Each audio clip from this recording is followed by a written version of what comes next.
Buenos días, Dios les bendiga, qué gusto poderles ver. Sean todos bienvenidos, qué bueno que nos pudo acompañar, qué bueno que Dios está obrando en su corazón, aunque usted no se dé cuenta, Dios está obrando, porque dice su palabra que Él pone el querer como el hacer por su buena voluntad. Entonces, el que usted haya querido asistir a esta reunión el día de hoy ha sido obra de Dios, que está hablando a su corazón, y le damos gracias a Dios por eso y le damos la gloria a Él. ¿Qué le parece si iniciamos nuestra reunión con una oración para pedir el respaldo y el favor de Dios que nos ayude? Lo invito a inclinar su rostro, cerrar sus ojos, se concentre en esta oración que vamos a hacer. Padre, no tenemos cómo darte gracias, Señor, cómo agradecerte por todas las bendiciones que has derramado en nuestra vida. Gracias, Señor, porque como lo comentamos, tú has puesto en nuestro corazón el deseo de buscarte, el deseo de asistir a esta reunión, Señor, el deseo de ver el video, la transmisión, tú lo has puesto, Señor, gracias. Eso es muestra de tu misericordia, Señor, que tienes. Ahora, Padre, te pedimos que tú bendigas la enseñanza, que tú bendigas este tiempo. Padre, que tú tomes el control de todo, Señor, en este momento, en este tiempo, Padre. Que tu Santo Espíritu, Señor, abra nuestro entendimiento. Que tu Santo Espíritu, Señor, obre en nuestro corazón, que nos hables a través de tu palabra, Señor, y que, Señor, a mí me ayudes a hablar como conviene. Hazme un instrumento útil, Señor. Bendícenos con tu palabra, Santo Espíritu, acompáñanos en este tiempo. Te lo pedimos en el poderoso nombre de nuestro Señor Jesús. Amén. Qué hermoso es alabar a Dios, ¿verdad? Qué hermoso es poder alzar nuestra voz, batir nuestras manos, decirle a Dios poderoso, tú eres poderoso y yo no soy nada. Poder reconocer que no somos absolutamente nada, sino una muestra de su misericordia, muestra también de su amor, pero qué hermoso es poder decirle a Dios, tú eres poderoso, y recargar nuestra confianza en Él, en ese Dios todopoderoso. Como ya sabe, bueno, estamos estudiando el Evangelio de Juan. Decía mi hermano hace 8 días que ¿en qué capítulo íbamos? ¿Alguien lo recuerda? ¿Capítulo qué, perdón? 3. ¿Alguien me podría decir, ya me ayudaron por acá, alguien me podría decir en qué versículo nos quedamos o cuál iniciaríamos? ¿Cuál, perdón? El que viene de arriba. Exactamente, así es. Hoy vamos a estudiar la porción de la Escritura que en algunas Biblias trae el subtítulo, el que viene de arriba, versículo 31, capítulo 3 del Evangelio de Juan. Y yo he titulado esta enseñanza, este mensaje, el que viene del cielo. El que viene del cielo. Entonces, acompáñenme por favor, capítulo 3, a partir del versículo 31. Y vamos a comenzar el estudio y la lectura del día de hoy. Dice así la palabra de Dios. Versículo 31, el que de arriba viene es sobre todos, el que es de la tierra es terrenal, y cosas terrenales habla, el que viene del cielo es sobre todos. Versículo 32, y lo que vio y oyó, esto testifica, y nadie recibe su testimonio. El que recibe su testimonio, atestigua que Dios es veraz. 34. Porque el que Dios envió, las palabras de Dios habla. Pues Dios no da el Espíritu por medida. Versículo 35. El Padre ama al Hijo y todas las cosas ha entregado en su mano. 36 y último. El que cree en el Hijo tiene vida eterna, pero el que rehúsa creer en el Hijo no verá la vida, sino que la ira de Dios está sobre él. En ocasiones parecen tan sencillas las palabras, tan fácil de entender, y a veces parece y es tan complejo realmente entenderlas, porque tiene profundidad. Pero que es difícil es que las guardemos y que las tomemos en cuenta como verdaderas. ¿Cuál es el contexto? Recordemos un poco que está aquí, dicen algunos comentaristas, que Juan el Bautista continúa hablando, y yo lo creo así también, por lo que alcanzamos a leer. ¿Cuál es el contexto? Algunos todavía discípulos de Juan, historiadores incluso judíos y romanos, mencionan que todavía una gran cantidad de gente, de personas, seguían a Juan. Todavía seguían bastantes personas a Juan.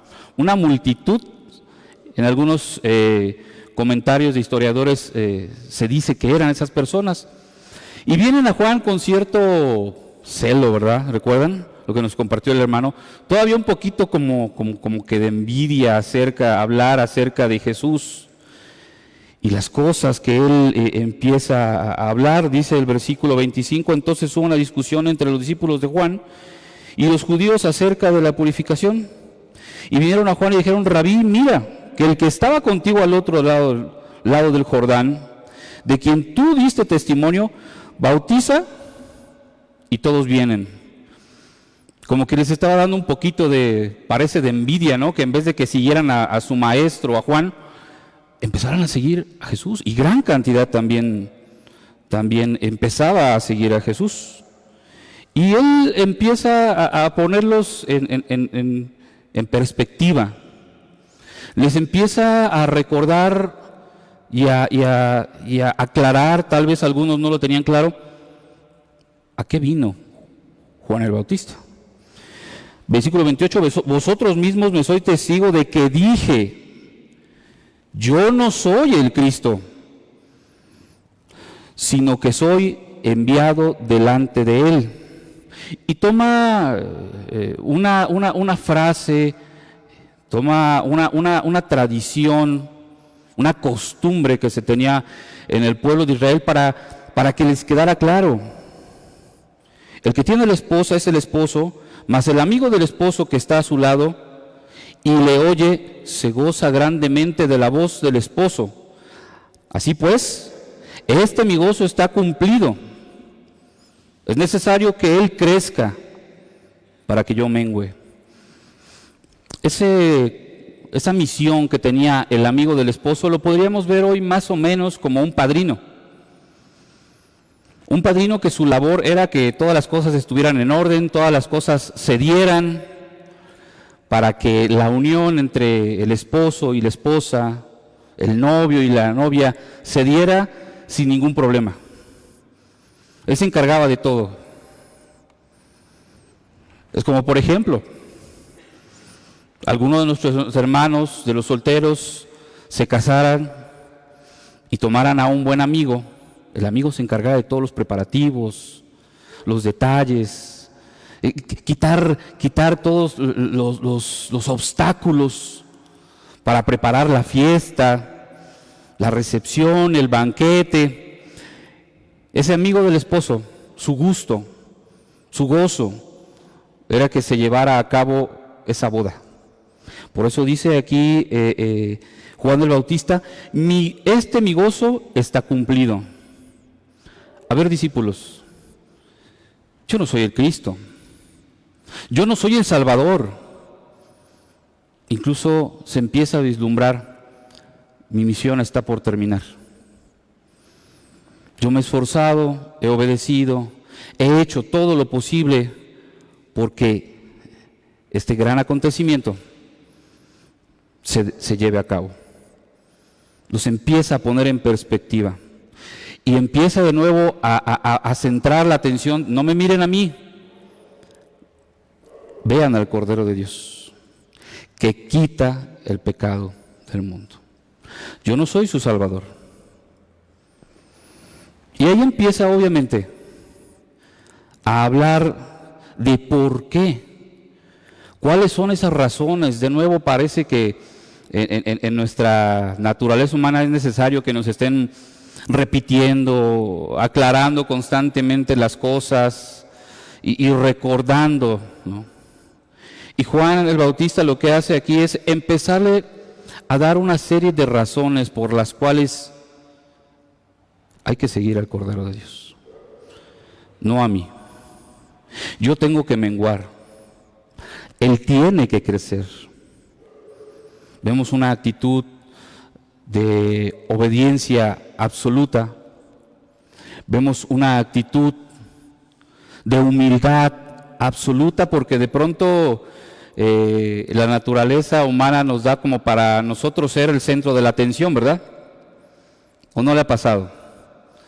Que de pronto quiere llamar la atención y que la atención esté centrada en nosotros, en usted, no en Cristo, no en Dios. Pero Juan entendía perfectamente cuál era su misión. Juan entendía perfectamente cuál era su misión en esta tierra. Y todos sabemos cómo terminó Juan. Por eso les empieza a aclarar a sus discípulos: no. Yo no soy el Salvador. Yo les he dicho que no soy el Cristo. Y les voy a dar unas razones por las cuales ustedes tienen que seguirlo a Él, no a mí. Y nos da un ejemplo de por qué tenemos que seguir a Cristo, no a los hombres. Y no estoy diciendo que no tengamos obediencia para con nuestros pastores, no lo malinterprete.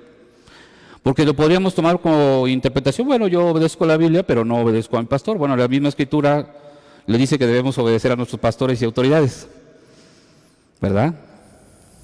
A la luz de la Escritura es lo que debemos hacer. Pero él les empieza a hablar acerca de eso. Y como dice el versículo 31, por favor acompáñeme: el que de arriba viene es sobre todos, el que es de la tierra es terrenal, y cosas terrenales habla. El que viene del cielo es sobre todos. Juan continúa en su discurso, hacia sus discípulos, afirmando la supremacía de Jesús.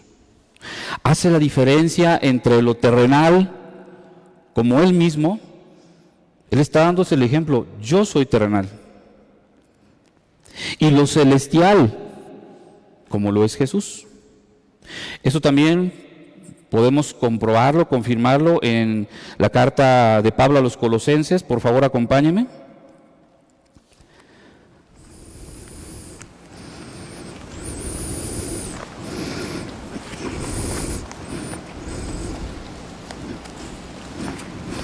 A los Colosenses,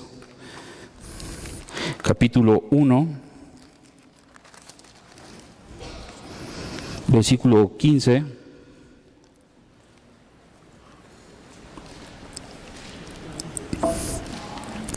Colosenses, capítulo 1, versículo 15 y 17, vamos a leer, y dice así la palabra de Dios, para que nos quede claro quién es sobre todas las cosas.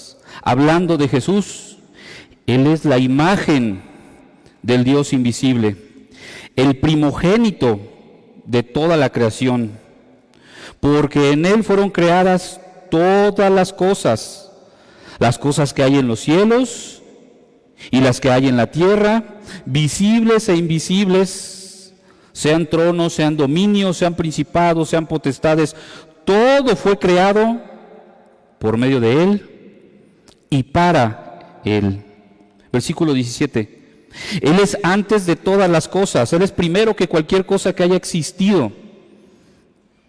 Y todas las cosas por Él subsisten. Él viene de lo celestial. Y vemos esa supremacía de Cristo reflejada aquí. Él es la imagen del Dios invisible, primogénito, el primero en todo. Porque en Él fueron creadas todas las cosas, todo lo existente, hasta los dominios, las potestades. Todo fue creado por medio de Él y para Él. Él es sobre todas las cosas. Como dice, el que viene del cielo es sobre todos y tiene la eminencia sobre toda existencia. Y cuando Juan habla, el que es de la tierra es terrenal, no habla en un sentido moral negativo. No está diciendo el que es del mundo, habla de terrenal, sino que hace referencia a las limitaciones que tenemos como seres humanos, y esto hay que aclararlo. No está diciendo el que es del mundo habla como lo terrenal, no. No es la misma palabra cuando vemos en la Escritura del mundo. No tiene una connotación moral negativa, porque si no, entonces algunos podríamos tener de pretexto y decir, bueno, pues la misma Biblia dice que pues yo soy terrenal y cosas terrenales hablo. No está hablando en ese sentido negativo. Y por eso no voy a cambiar mi forma de hablar o de expresar. O sea, al fin y al cabo soy terrenal. No. La referencia aquí habla hacia nuestra propia naturaleza humana. No vayamos a pensar que esto ya es una autorización para hablar lo terrenal, hermano, ¿verdad que no? Nuestra conducta tiene que ser cambiada. Nuestro vocabulario tiene que ser cambiado también. Tenemos que hablar de una manera que glorifique a Dios, ¿verdad? Hace referencia más bien a las limitaciones que tenemos como humanos. Un ejemplo de esto mismo es Juan, el mismo Juan. Ese Juan Bautista que predicaba con poder, y ese mismo Juan Bautista que predicaba con poder llegó a dudar si Jesús era el que había de venir. ¿Verdad? ¿Sí recuerdan esa porción? Él llegó a dudar si era el Mesías esperado. Eso lo encontramos en Lucas 7:19 como referencia. Recuerden que fue encarcelado y en ese momento, pues sí, de aflicción, en ese momento de prueba, empezó a dudar. ¿Será Él el que esperamos? Y recuerden que les dice, envió a mensajeros y díganle, bueno, ¿eres tú el que estamos esperando o esperamos a otro? El mismo Juan el Bautista empezó a dudar y él mismo lo bautizó. Él mismo dijo, he aquí el Cordero de Dios. Y ahora dudando. Pues sí, hermano, podemos dudar o no. Puede haber un momento en nuestra vida que nuestra fe se tambalee, ¿o no? ¿O tú siempre has tenido la fe perfecta? ¿No? Eso es muestra de nuestra naturaleza humana. Él llegó a dudar también. Y en ese momento aplica de que somos terrenales, podemos llegar a fallar. E incluso los que somos cristianos, dice la Escritura, entendemos que empezamos a actuar como carnales. Dejamos de poner nuestros ojos en Cristo, el autor y consumador de la fe, y empezamos a ver las circunstancias terrenales. Y es lo que ocurrió con Juan, ¿verdad? Y eso también nos puede ocurrir a nosotros.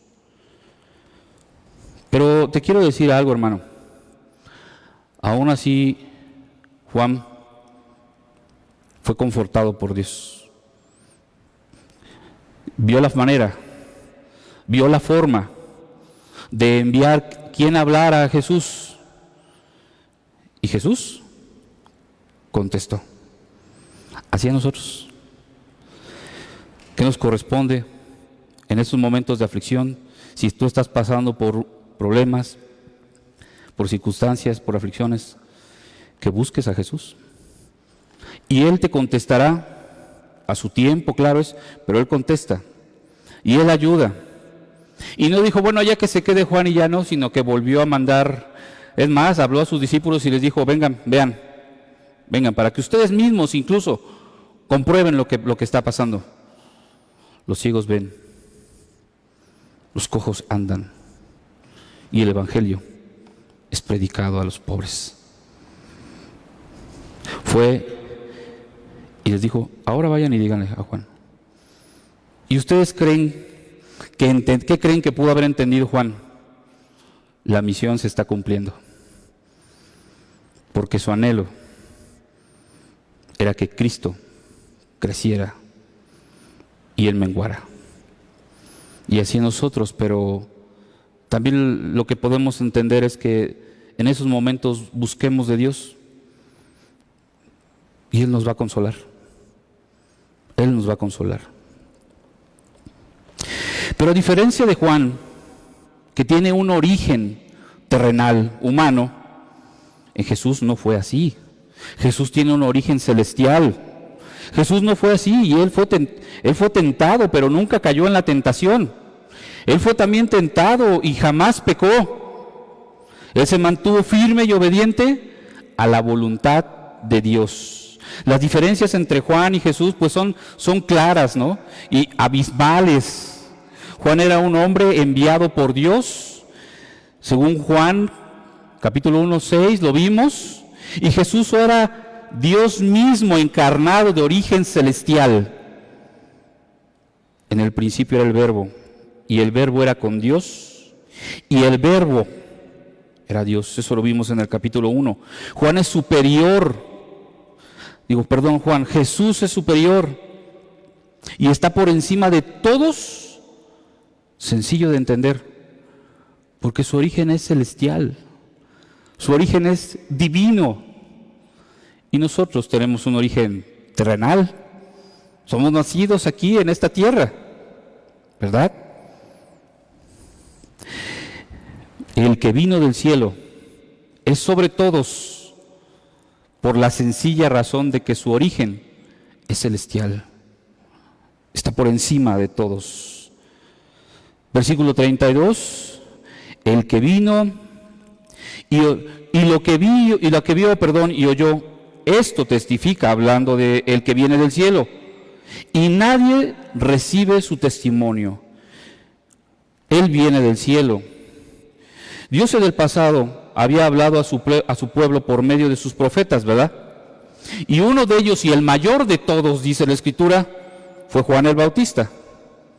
Pero ahora nos ha hablado por medio de su Hijo. Esto dice la Escritura en Hebreos capítulo 1, versículo 1 y 2.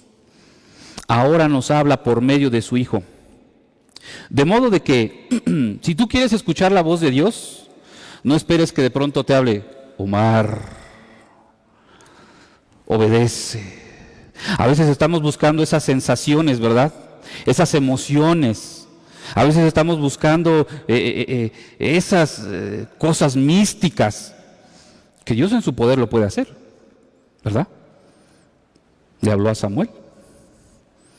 Dios en su poder lo puede hacer. Pero aquí en la Escritura dice que ahora Dios nos habla por medio de su Hijo. Ahora en el nuevo pacto. Entonces, si tú estás esperando que Dios llegue y con voz audible te hable y te diga directamente, Alejandro, obedéceme, pues no creo que vaya a suceder así. Porque Dios habló a través de su Hijo, ¿verdad? Pero estuvieron los apóstoles y evangelistas y hombres santos que escribieron la Escritura.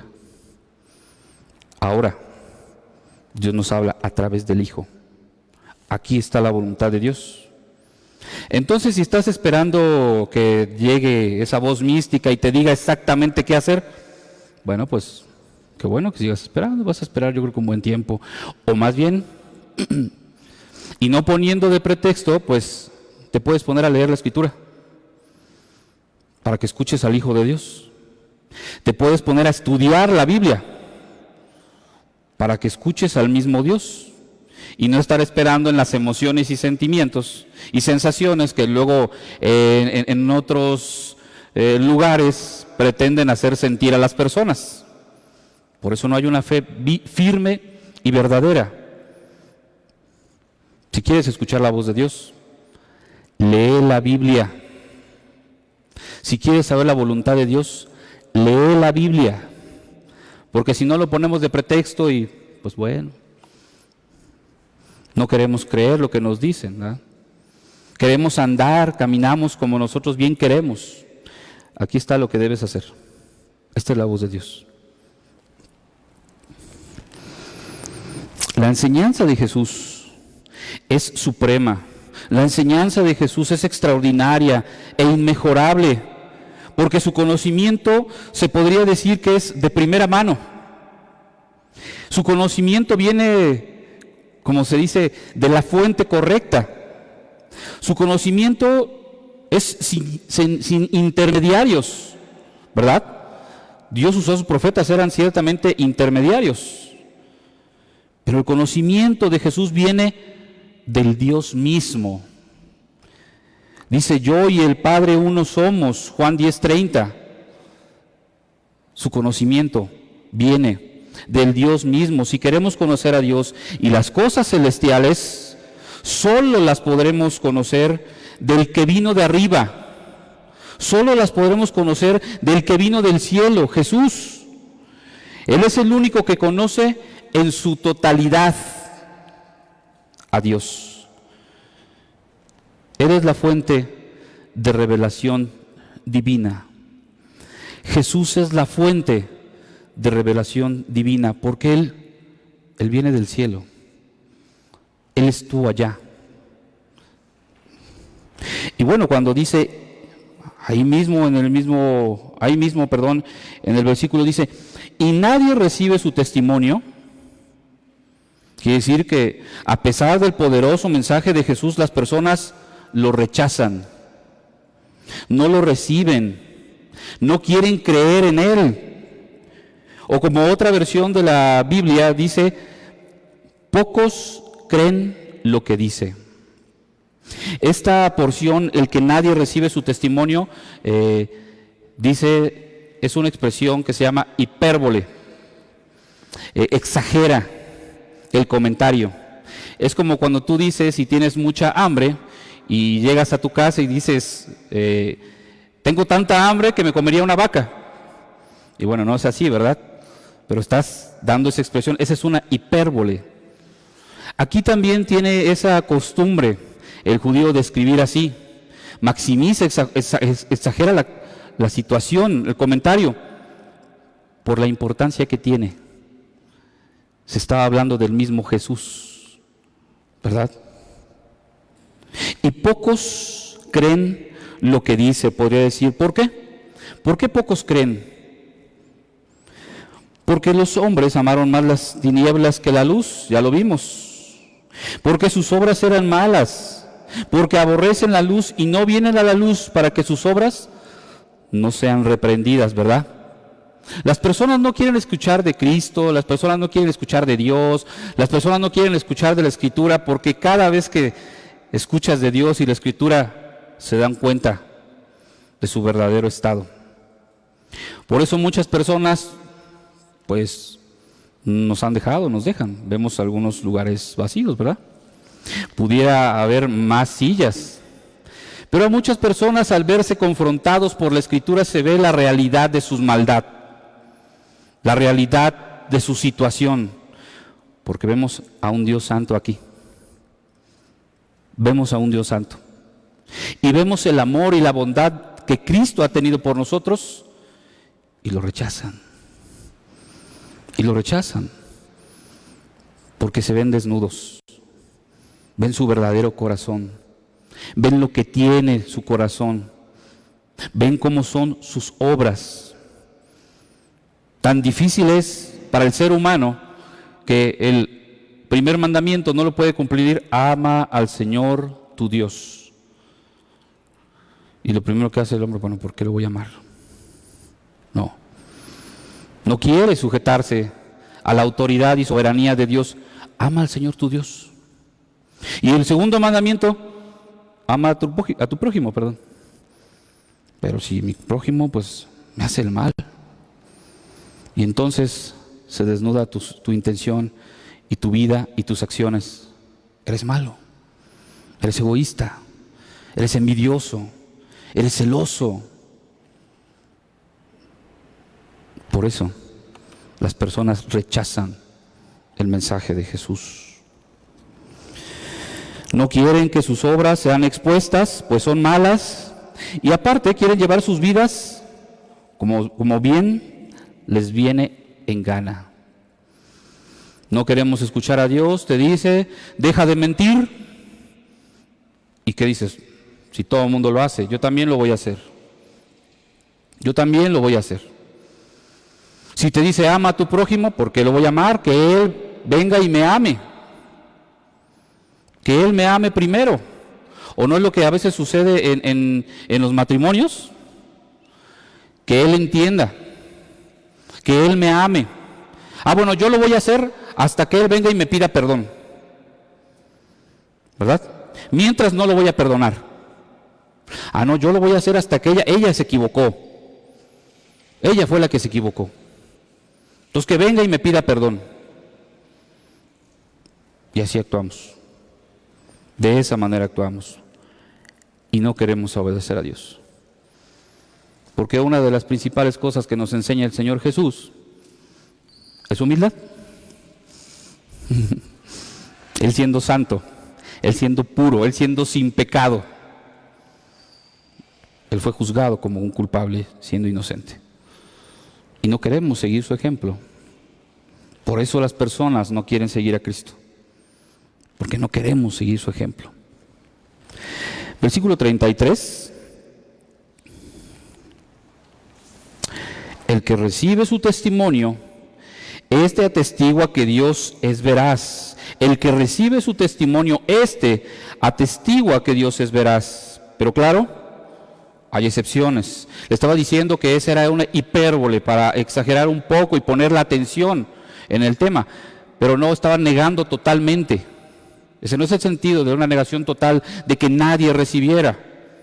Pues vemos aquí ejemplos claros, ¿verdad? El que recibe su testimonio y atestigua, este atestigua que Dios es veraz. Hay excepciones, aunque la mayoría de las personas rechazan el mensaje de Jesús, y eso lo tenemos bien claro, ¿verdad? Vemos el mundo. Vemos ahorita las canchas de fútbol llenas, vemos los estadios de fútbol llenos, vemos los fines de semana los antros llenos, vemos los lugares de distracción llenos, y las iglesias vacías.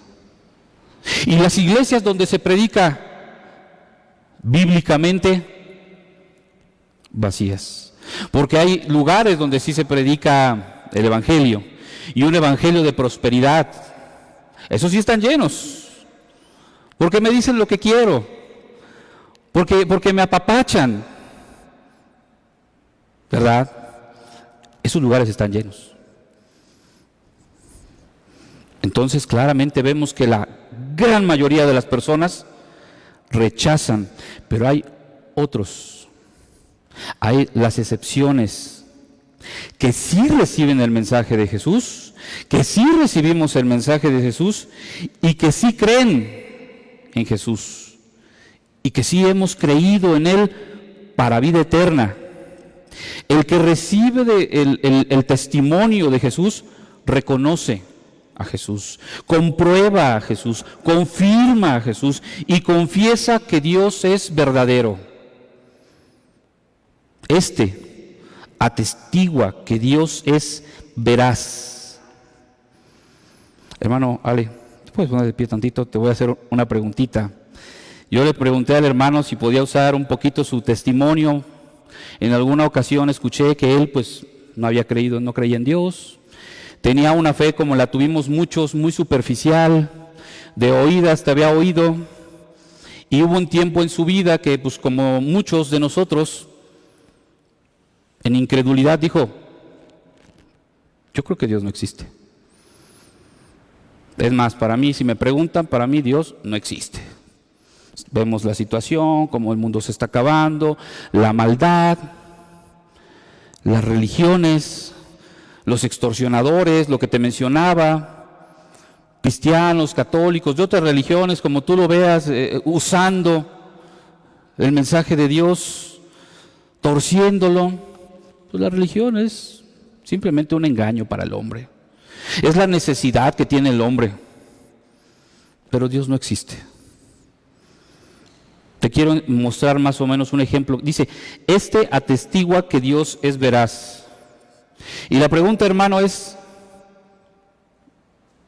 ahora que nuestro hermano está recién bautizado, recién desempacadito, aunque ya se había convertido y creído en nuestro Señor, se había arrepentido de sus pecados, ahorita está nuevecito también, se acaba de bautizar. Algunos tuvieron también la bendición de escuchar su testimonio en los bautizos, algunos lo vimos por video,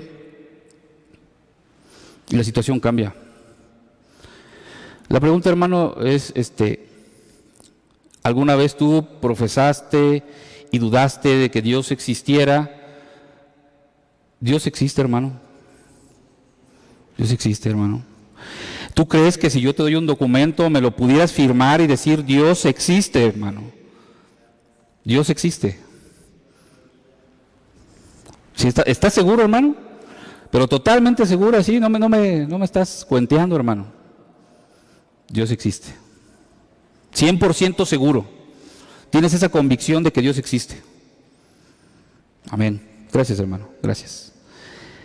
Le preguntaba si Dios existía porque el que ha conocido a Dios, el que ha recibido el testimonio de Jesús, atestigua que Dios es veraz.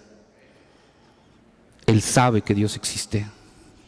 Lo ha confirmado, y el sentido de este atestigua que Dios es veraz es como decir, lo firma, lo sella. En la antigüedad sabemos que los documentos oficiales o los documentos del rey eran sellados, o sellados con el anillo, ¿verdad? Tenían el sello del reino. Y eso decía que eso era la verdad, eso era la ley, era un documento autorizado, certificado, validado. Eso es lo que nos quiere dar a entender en esta porción. El que recibe el testimonio, ha certificado, ha sellado que Dios es veraz. No porque Dios necesite que alguien lo respalde, porque Dios existe a pesar de los que digan que no, porque lo vemos a través de la creación, porque lo vemos a través de nosotros mismos. El funcionamiento del cuerpo humano es algo maravilloso que no tenemos idea. La concepción de una vida nueva en el vientre de una madre es algo incomprensible. Y todavía hay gente que se atreve a decir que no hay vida ahí. Está lamentablemente esa corriente muy fuerte. Estemos firmes, es lo que verdaderamente dice la Escritura. Ahí hay vida, ahí está un alma, ¿verdad? Entonces, ¿por qué afirma? ¿Por qué afirma? ¿Por qué confirma? ¿Por qué puede atestiguar? Porque reconoce, comprueba, confirma, confiesa que Dios es verdadero, porque verdaderamente ha conocido a Dios, ha gustado, ha disfrutado de su presencia. Esa es la gran diferencia de otras religiones. Gustas de la presencia de Dios, ha conocido su amor. Muchas personas allá dicen creer en Dios, ni conocen su amor, ni conocen su verdadero amor, el concepto bíblico de amor. El hermano y no muchos de los hermanos, los hermanos aquí, yo creo que si a cada uno le pudiera decir, hermanos, vamos a recabar un documento donde tú me firmes que Dios existe, es veraz, ¿lo firmas? Pues claro, hermano, yo creo que Dios existe, yo creo que Jesús estuvo aquí en la tierra, yo creo en el testimonio de Jesús, yo creo en la obra de Jesús. ¿Dónde te firmo? ¿Verdad? Sin duda alguna, sin chistar, dicen, yo lo firmo, lo confirmo, porque ha conocido a Dios y su amor. No hay duda que ha conocido a Dios y su amor.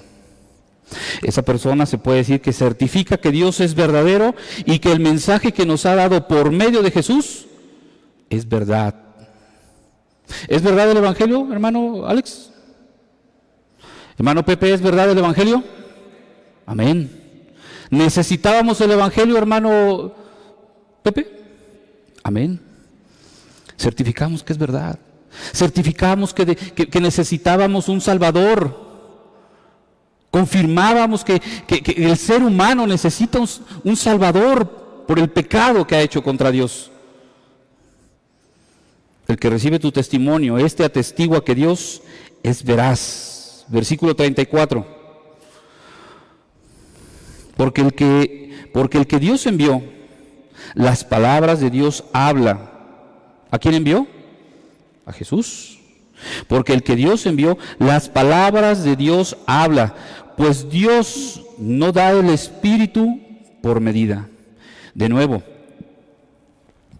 en la antigüedad Dios habló por los profetas y ellos eran inspirados y llenos del poder del Espíritu de Dios en cierta medida y hasta cierto grado. ¿Cómo, hermano? ¿Que no estaban llenos del Espíritu de Dios? Sí, pero con sus limitantes. ¿Por qué? Porque el poder del Espíritu estaba limitado por nuestra misma naturaleza. Somos hombres, somos vasos de barro con limitaciones, ¿verdad? Porque el poder del Espíritu estaba limitado por la misma naturaleza humana pecadora. No así con nuestro buen Señor, no así con Jesucristo. El Espíritu de Dios fue derramado en Él en su totalidad y sin medida para hablar las palabras de Dios, porque el que Dios envió, Jesús, lleno en su totalidad del Espíritu y poder de Dios, sin medida, las palabras de Dios habla. No vaya, yo se lo digo, Colosenses 1:19, por cuanto agradó al Padre que en Él, en Jesús, habitara toda la plenitud. Más adelante, el mismo Colosenses capítulo 2:9 dice, porque en Él habita corporalmente toda la plenitud de la deidad. Está lleno de Dios en su plenitud. Él es la misma esencia de Dios. El poder del Espíritu no tiene límites en Jesús, porque Dios derramó en Él la plenitud de ese Espíritu. Escuchar a Jesús es escuchar la misma voz de Dios. Escuchar a Jesús es escuchar la misma voz de Dios. Por eso te decía, bueno, Jesucristo ahorita ya no está.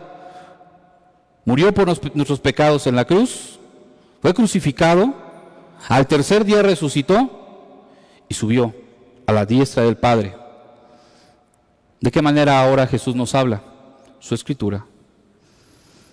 La misma voz de Dios en su Escritura. Versículo 35. El Padre ama al Hijo.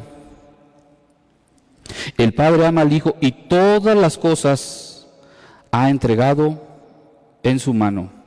El Padre ama al Hijo y todas las cosas ha entregado en su mano. Dios, el Padre, ha entregado a Jesús, su Hijo unigénito, el único, el inigualable, todo poder y autoridad sobre todas las cosas. Todas las cosas fueron entregadas por mi Padre, dice Mateo 11. Toda potestad me es dada en el cielo y en la tierra, dice Mateo 28:18. Palabras del mismo Señor Jesús. Y Filipenses, del 2 al 9, del capítulo 2, del versículo 9 al 11, dice, por lo cual Dios también le exaltó hasta lo sumo, por encima de todos, le dio un nombre que es sobre todo nombre, para que en el nombre de Jesús se doble toda rodilla. ¿Ves la autoridad que tiene Cristo? La autoridad que Dios le ha dado a Cristo, por amor le ha dado esa autoridad. Y toda rodilla de los que están en los cielos y en la tierra y debajo de la tierra, y toda lengua confiese que Jesucristo es el Señor, para gloria del Padre. ¿Le ha dado Dios autoridad a su Hijo? Por supuesto. Dice que lo ha exaltado hasta lo sumo, lo incomparable, le ha dado esa autoridad. Y por esa misma autoridad y por ese mismo poder que le han sido dados a Jesús, Jesús tiene el poder para dar vida eterna a los que en Él creen.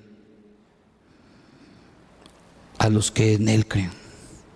Todo ese poder y esa autoridad le fue dado por el Padre, por amor. Este es mi Hijo amado, en el cual tengo complacencia. Dios entregó a su Hijo a lo más preciado que tenía, al que verdaderamente ha amado por sobre todas las cosas. A nosotros también nos ha amado, pero nos ha amado a pesar de nuestras maldades, a pesar de nuestros pecados y nuestra rebeldía. ¿Cómo entonces, de qué manera ama Dios a Cristo si Él siempre ha sido obediente? Los que son padres, ¿a poco no te gusta, te agrada que tu hijo te obedezca, no? Te sientes bien, bueno, está obedeciendo, te sientes confortado, te da alegría. Y el hijo rebelde tal vez, no que lo dejes de amar, pero no te complace. Hasta corajes te hace pasar, ¿verdad? A veces hasta perdemos la paciencia como humanos.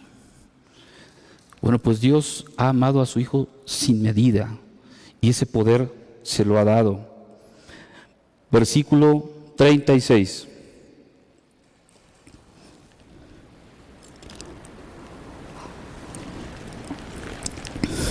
Perdón. Versículo 36. El que cree en el Hijo tiene vida eterna, pero el que rehúsa creer en el Hijo no verá la vida, sino que la ira de Dios está sobre él. El que cree en el Hijo, escuche bien, vea bien este verbo, tiene la vida eterna, pero el que rehúsa creer en el Hijo no verá la vida, sino que la ira de Dios está sobre él. La persona que cree en Jesús tiene la vida eterna. ¿Cómo sucede esto? Creer en Jesús es poner su confianza en Él. Creer en Jesús es poner su confianza en el sacrificio que Él hizo en la cruz. Creer en Jesús es creer que Él pagó por sus pecados, por sus maldades, y que Él llevó el castigo que usted merecía. Y de esa manera, así fue satisfecha la justicia de Dios. Porque Dios es justo. No es como nosotros. Y eso es algo que no muy seguido se predica. Dios es justo y va a dar el pago correspondiente a nuestras obras. No crea usted en lo que muchas personas creen, que al final del tiempo Dios me va a perdonar. Todo el mundo cree eso. Todo el mundo se recarga en esa idea que la vemos aquí en la Escritura. No, al final del tiempo, al final de los tiempos, Dios no va a perdonar a todos por amor, porque Él es amor. Y lo decía un pastor, lo vi en una imagen. Bueno, si tú crees que ese Dios que es puro amor te va a perdonar, pues bueno, sigue creyendo en Él, pero no existe tu Dios. Ese no es el verdadero Dios. El verdadero Dios es justo. Él es justo y va a dar el pago. Y entonces, de esa manera, cuando uno pone su confianza y cree en Jesús como el que pagó en la cruz por mis pecados, la justicia de Dios fue satisfecha. Alguien tenía que pagar por el pecado. Y tenía que ser una ofrenda, un sacrificio perfecto, sin defecto, para que fuera también satisfecha la justicia de Dios. De esa manera, si usted pone su confianza en Jesús, tiene la vida eterna. En el momento en que una persona se arrepiente y cree en Jesús como su Salvador, le es dada la vida eterna. Tiene por posesión la vida eterna. Y es una posesión presente. Dice la Escritura, el que cree en el Hijo tiene, verbo, en tiempo presente. Hermano, si tú te has arrepentido de tus pecados, Si tu Señor es Jesús, has creído en su obra, la justicia de Dios ha sido satisfecha por medio de Él, tú crees en esa obra, tú tienes la vida eterna. Aquí dice la Escritura, tienes la vida eterna. Sin embargo, cuando dice la Escritura, el que rehúsa, el verbo usado aquí incluye la idea de desobediencia y rebeldía. Así que el que rehúsa, rechaza a Jesús, se niega a creer en Jesús, desobedece a Dios y está en rebeldía delante de Dios. El que rehúsa el testimonio de Jesús es un rebelde y desobediente delante de Dios. El que rehúsa creer en Jesús, o mejor dicho, el que rechaza a Jesús, nunca tendrá la vida eterna. ¿Entendemos aquí que dice? El que rehúsa creer no verá. Está dando por entendido que no la tiene. No tiene el perdón de sus pecados y no tiene la vida eterna. Si sigue en esa actitud de rechazar a Jesús, él no verá la vida eterna. Palabras más sencillas, no estará en el cielo junto a Dios. Estará en el infierno. Si mantienes esa actitud de rechazo a Jesús, no vas a ver la vida eterna. Eso dice la Escritura. El que rehúsa creer a Jesús, el que rechaza a Jesús, nunca tendrá la vida eterna, sino que la ira de Dios, de nuevo, remarco este verbo en tiempo presente, está sobre él. El que ha rechazado a Jesús, la ira de Dios está en ese momento, tiempo presente, ahorita, está sobre él, esperando a ser desatada el día del juicio de Dios. La condenación es la condición presente de los rebeldes incrédulos delante de Dios. Están condenados. Y simplemente la ira de Dios está sobre esa persona para que el día del juicio se dé por concretada la sentencia y la ira de Dios va a caer sobre los incrédulos, sobre los rebeldes. Pero esa es su condición actual. Esa es la condición actual del incrédulo. Esa es la condición actual del que se ha rebelado contra Dios. Esa es la condición actual, la condenación. La ira de Dios está sobre él, simplemente esperando a ese día, a que caiga sobre él. Esas son dos condiciones de las personas.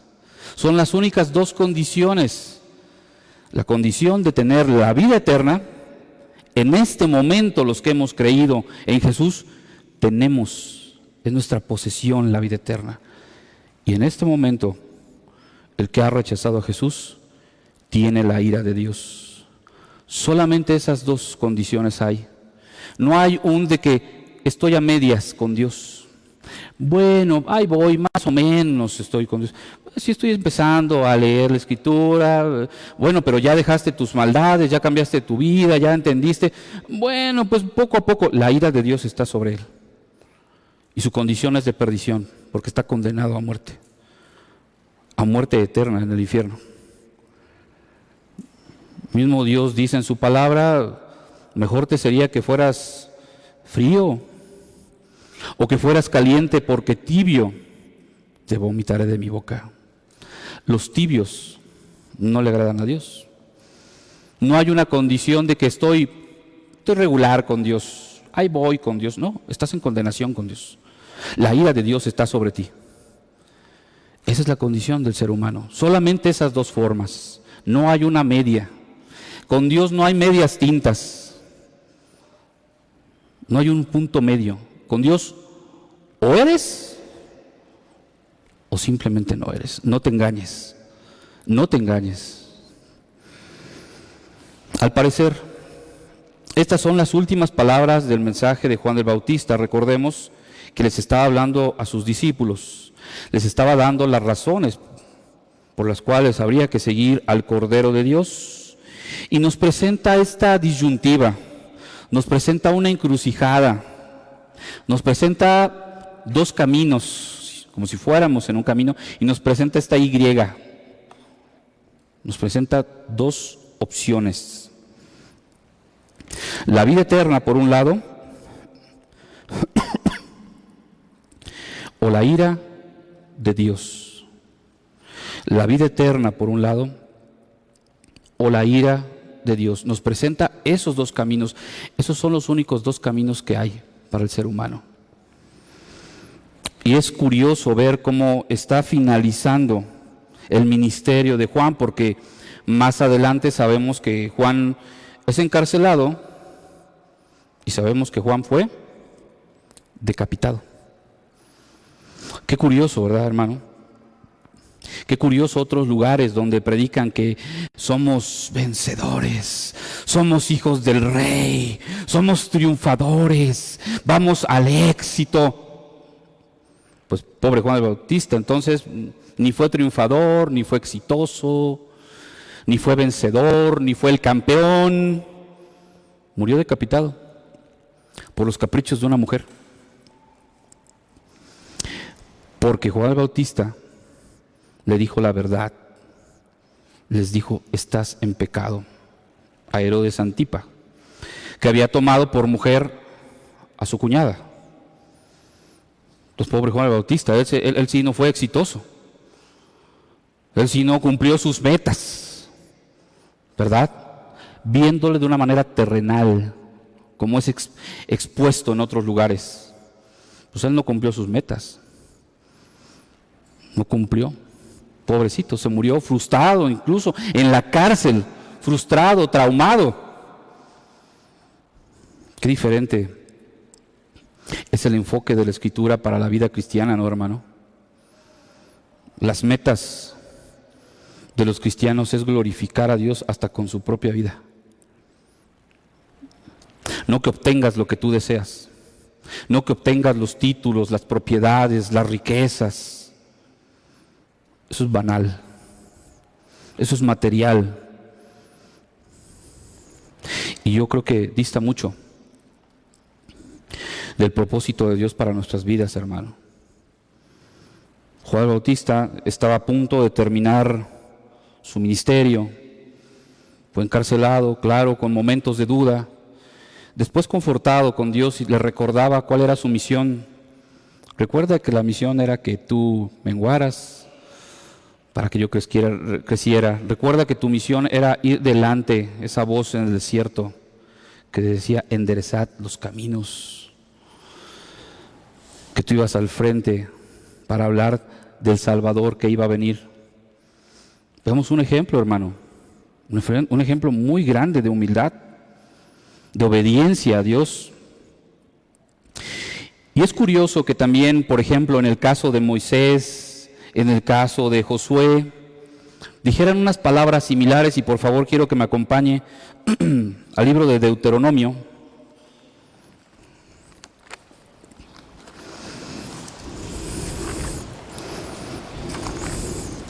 capítulo 11,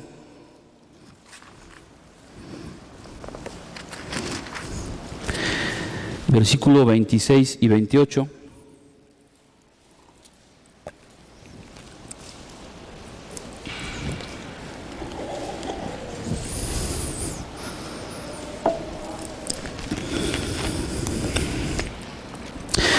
Es curioso que vamos a ver cómo también Moisés, también Josué, que vamos a ver más adelante un poquito, dicen estas mismas palabras que Juan el Bautista al término de sus misiones, al término de sus ministerios.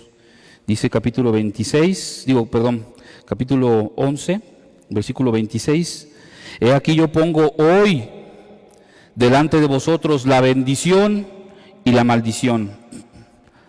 La bendición si oyeres los mandamientos de Jehová vuestro Dios. Si oyeres los mandamientos de Jehová vuestro Dios y os apartareis del camino que yo os ordeno hoy, del mal camino, para ir en pos de dioses ajenos que no habéis conocido. Más adelante, por favor, capítulo 30 de Deuteronomio. Va a ser un poco más concreto Moisés, y ya es la parte última de su vida y su ministerio. Capítulo 30, versículo 15 al 20, dice así: mira. Y ese mira siempre significa en la Biblia, pon atención, ponga atención. Yo he puesto delante de ti hoy, hoy, la vida, el bien, la muerte y el mal. Porque yo te mando hoy, si es que tú quieres obedecer, amado, yo he puesto hoy delante de ti, hoy, la vida, el bien, la muerte y el mal. Porque yo te mando hoy que ames a Jehová tu Dios, que andes en sus caminos y que guardes sus mandamientos, sus estatutos y sus decretos. ¿Para qué? Porque hasta nos conviene. Para que vivas y seas multiplicado, y Jehová tu Dios te bendiga en la tierra a la cual entras para tomar posesión de ella. Versículo 17. Mas si tu necedad, mas si tu rebeldía, mas si tu corazón se apartare y no oyereis, no haces caso, y te dejares, tienes una propia responsabilidad tú, te dejares extraviar y te inclinares a dioses ajenos y les sirvieres, aquí vas a decir, no, bueno, yo no tengo dioses ajenos. ¿Sabes cuál es el Dios más poderoso que tú tienes? ¿Al cual sigues más? ¿Al cual le haces más caso? ¿Al cual honras más? A ti mismo. A ti mismo. Y les sirvieres, yo os protesto hoy. ¿Cómo ratifica hoy? Que de cierto pereceréis. Te está haciendo una advertencia. No prolongaréis vuestros días sobre la tierra a donde vais, pasando el Jordán, para entrar en posesión de ella. 19. A los cielos y a la tierra llamo por testigos hoy contra vosotros, que os he puesto delante la vida y la muerte, la bendición y la maldición. Y todavía Dios te hace una indicación, casi parece sugerencia. Escoge, te está diciendo qué hacer. Escoge pues la vida, para que vivas ¿quién? Tú y tu descendencia, hermano. Esta bendición y estas promesas de Dios son para nosotros primeramente, pero también son para tu casa. Son para tus descendientes también. Si tú haces caso hoy, esas bendiciones van a ser para ti, esas promesas van a ser para ti. Escoge pues la vida para que vivas tú y tu descendencia. ¿Cómo? Amando a tu Dios, atendiendo a su voz. Fíjate bien, siguiéndole. ¿Qué dijo Jesús? El que quiere ir en pos de mí, sígame. También dice, niéguese a sí mismo. Tome su cruz día a día. Amando a Jehová tu Dios, atendiendo a su voz y siguiéndole a Él, porque Él es vida para ti y prolongación de tus días, a fin de que habitéis sobre la tierra que juró Jehová a tus padres, Abraham, Isaac y Jacob, que les había de dar. A más adelantito, acompáñame. Josué, es el libro es el libro siguiente, Josué 24, por favor.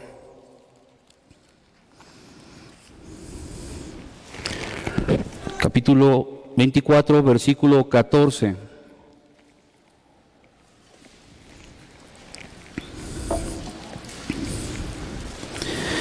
Y estaban Moisés y Josué, estaban a punto de terminar, y Juan también estaba a punto de terminar su misión.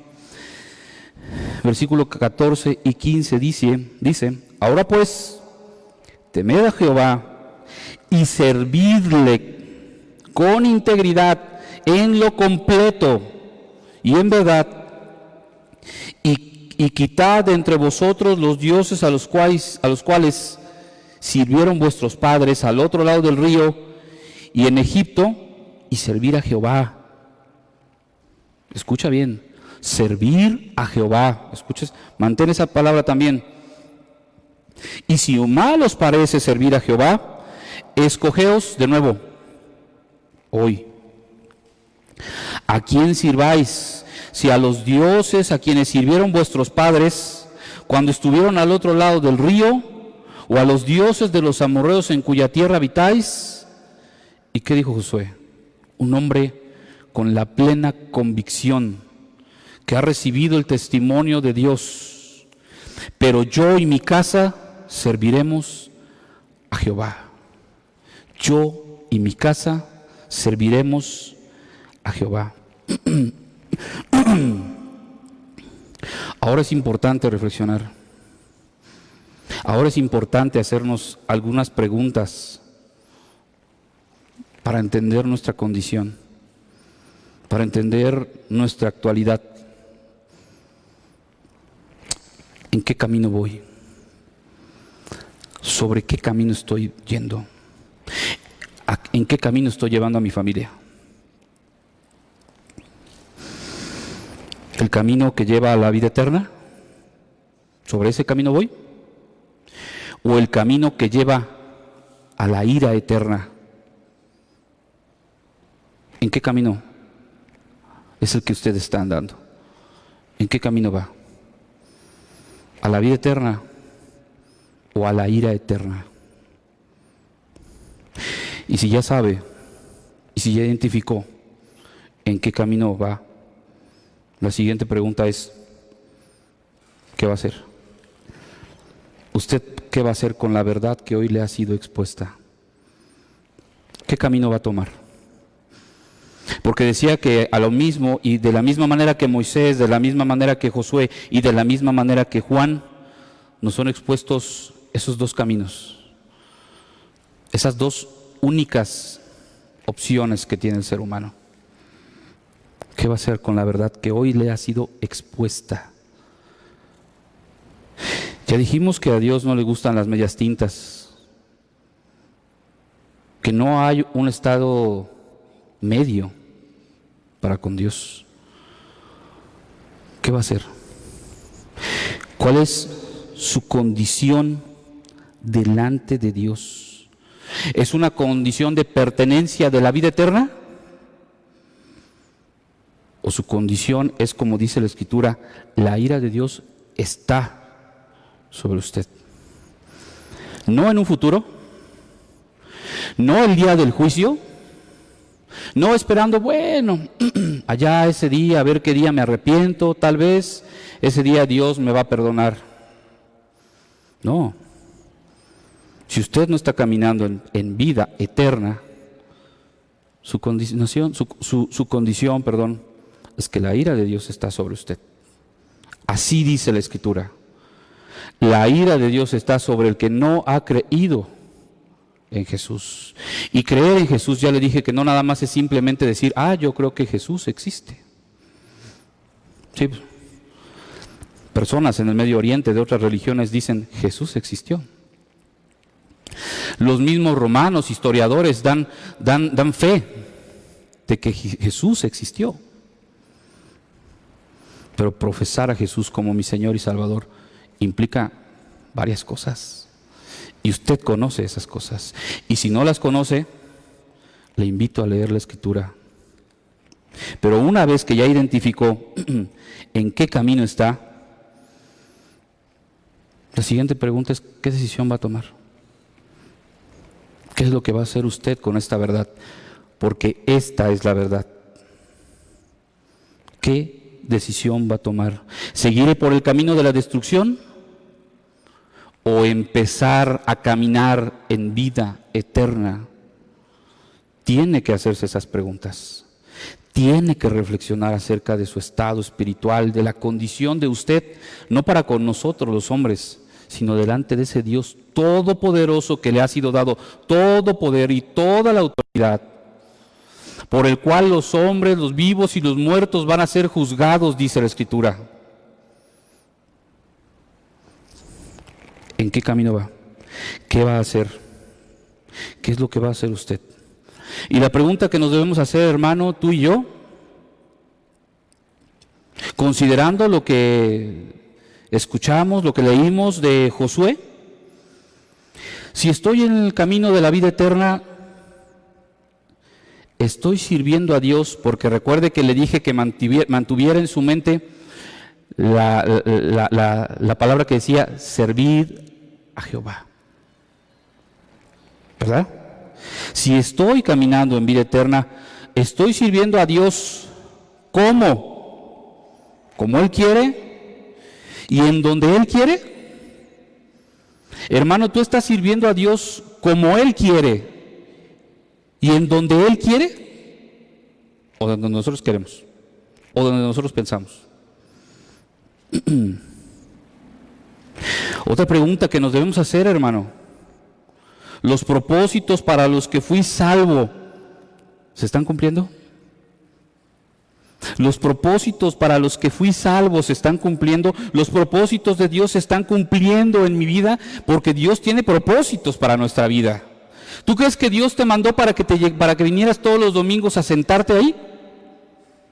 Por supuesto que no. ¿Tú crees que la sangre de Jesús valió para que viniéramos a sentarnos ahí? Desde luego que no. Dios se entregó a lo que más amaba, a la muerte, al castigo, al sufrimiento. A la ira de Dios cayó sobre Jesús. ¿Tú crees que eso valió que nosotros viniéramos a sentarnos, a pegar un cable, a dar una trapeada, a lavar un baño, a poner una silla? ¿Para ti eso valió la sangre de Cristo? Dios tiene propósitos más elevados, hermano. ¿Estamos cumpliendo los propósitos que Dios tiene para nosotros como iglesia? ¿Estamos teniendo la visión que Dios tiene para la iglesia? ¿Estamos cumpliendo con los propósitos que Dios ha establecido para su iglesia? Eso debemos preguntarnos, porque la iglesia tiene propósitos, porque Dios tiene propósitos para tu vida, y no son tus propósitos. Estamos cumpliendo con esos propósitos. De nuevo tomo el ejemplo de Juan, la humildad de Juan, la obediencia de Juan. Él cumplió su propósito y murió en la cárcel y murió decapitado, pero cumplió su misión. Cumplió su misión, hermano.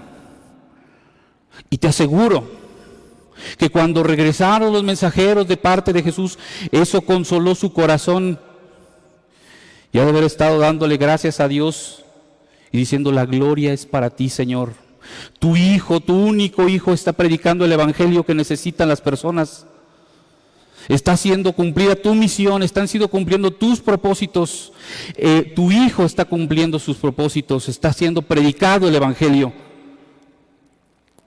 ¿Tú crees que la sangre de Cristo valió para que estemos haciendo lo que estamos haciendo?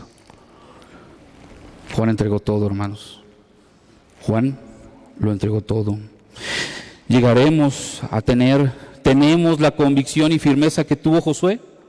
A pesar de todas las circunstancias, podremos decir, pero yo y mi casa serviremos a Jehová.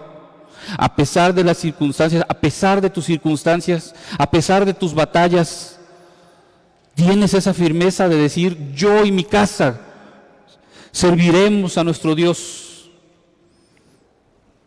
Hoy, al igual que lo hizo Moisés, al igual que lo hizo Josué, al igual que lo hizo Juan, le han sido expuestos estos dos caminos: el de la vida eterna y el del castigo eterno. ¿Se dio cuenta cuántas veces se mencionó la palabra hoy? Yo le digo que hoy tiene que tomar una decisión. Hoy tiene que tomar una decisión. Usted no sabe si tenga el día de mañana. Usted no conoce la voluntad de Dios. Usted no sabe si mañana mismo vaya a ir a entregar cuentas con Dios. No lo sabemos. Usted hoy tiene que tomar una decisión. Usted no puede estar jugando con Dios. Usted no puede estar jugando al cristianismo. Hoy tiene que tomar una decisión. Hoy tiene que tomar esa decisión, la más importante de su vida. La decisión más importante de su vida no es con quién se va a casar, que es muy importante. La decisión más importante de su vida no es qué va a estudiar, que es importante. La decisión más importante de su vida es no qué quiero hacer, qué voy a hacer, qué casa voy a comprar, qué auto, qué inversión. Esa no es la decisión más importante de su vida. La decisión más importante de su vida es esta. ¿Qué camino va a tomar? ¿El de la vida eterna o el de la ira eterna que le ha sido expuesta hoy? Esa es la decisión más importante. ¿Por qué? Porque la decisión que tome hoy va a influir la eternidad. Esta vida es pasajera, pero la decisión que tome hoy va a influir en la eternidad. Por eso es importante esta decisión. Creer en Jesús como su Señor y Salvador, o rechazar a Jesús y quedarse en la condición de condenación en la que está. Dios no quiere, no es la voluntad de Dios. Dios no quiere que usted se pierda. Lo vimos en Deuteronomio. Está diciendo entonces, escoge la vida. Nos está diciendo qué hacer. Por amor a nosotros, escoge la vida. La voluntad de Dios. Dios no quiere que usted permanezca en esa condenación, que no permanezca en esa condición. Dios no quiere que usted se pierda, sino que proceda al arrepentimiento para salvación. Dios quiere que usted sea salvo. Para eso vino del cielo Jesús. Para eso vino del cielo Jesús. ¿Para qué? Para que el que cree en el Hijo tenga vida eterna. Esa es la voluntad de Dios, que ninguno se pierda, sino que crea. Eso es lo que quiere Dios de usted. Dios tiene misericordia de usted, de su vida, de su alma. Dios es bueno y misericordioso y no quiere que se pierda. Él quiere que usted crea en su Hijo y tenga la vida eterna por medio de Cristo Jesús. Reflexione, piense, medite en qué situación está. Pero la voluntad de Dios no es que usted se pierda. La voluntad de Dios es que usted esté a su lado en la eternidad y ha puesto el medio para que eso suceda. Ese medio es su Hijo, Jesucristo. Cerremos nuestros ojos para dar gracias a Dios por su palabra. Padre, te damos gracias por tu palabra, porque es verdadera, es viva, eficaz. Gracias, Señor, por tu palabra, porque nos muestras nuestra condición delante de ti. Nos adviertes, Señor, de los dos caminos, nos adviertes de lo que nos pudiera ocurrir. Por amor nos hablas, no nos dejas, Señor, caminar como nosotros queremos, Señor, y no nos dejas que terminemos de una mala manera, sino nos adviertes, nos hablas por tu amor y misericordia, Señor. Padre, que reflexionemos, que meditemos, Señor, que esta palabra que hoy se compartió, la cual leímos y entendemos que ahora hablas por medio de tu Hijo y tu Escritura. Para eso está, Señor, para enseñarnos, para corregirnos, para redarguirnos, Señor, para instruirnos, Padre, para prepararnos para toda buena obra. Señor, ayúdanos a entenderla. Abre nuestro entendimiento, Señor. Gracias porque tu palabra ha sido predicada. Gracias porque tu verdad ha sido predicada. Pero sobre todo, gracias por el sacrificio de tu Hijo en la cruz. Porque no nos has dejado, Señor, en esa condición de condenación. Enviaste a tu Hijo a morir por nosotros, Señor, y fue satisfecha tu justicia. Gracias por poner a nuestro alcance, Señor, la vida eterna. Cumple tus propósitos, Señor, en nuestras vidas. Gracias por tu palabra, Señor. Te rogamos que nos sigas bendiciendo y que nos sigas hablando, Señor.